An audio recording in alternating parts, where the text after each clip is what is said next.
This year marks the 4th annual Rockport Rugged Triathlon in Alpena. It's a triathlon that defines the word rugged. Before this event even existed, event coordinator Casey Stutzman thought it would be cool to bring a challenging race to Northeast Michigan.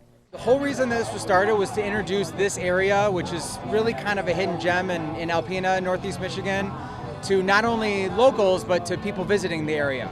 Casey believes that many athletes would do this event to not just compete, but to enjoy the views.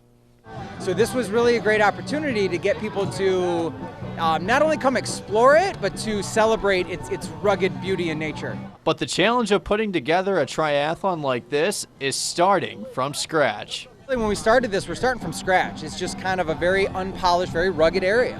And, so figuring out the race course, figuring out the logistics, figuring out how to get everybody through. Athletes had to either kayak or swim depending on what race division they were in, but they had to bike and run through nature trails to get to the finish line. Many of the athletes thought that this triathlon was very difficult. My gosh, I was so happy to get done with the run. The swim was great, the bike was great, but the run was the hardest run I've ever done. Climbing up those wall things, I'm like, how do you do this? And the girl goes, get on your hands and knees. I'm like, oh my gosh. It was pretty tough. It was, not what I expected at all, especially, triathlons being, mainly like road and groomed trails. It was rugged, and they mean rugged when they say it. In the end, Casey is very appreciative who competed in this rugged triathlon.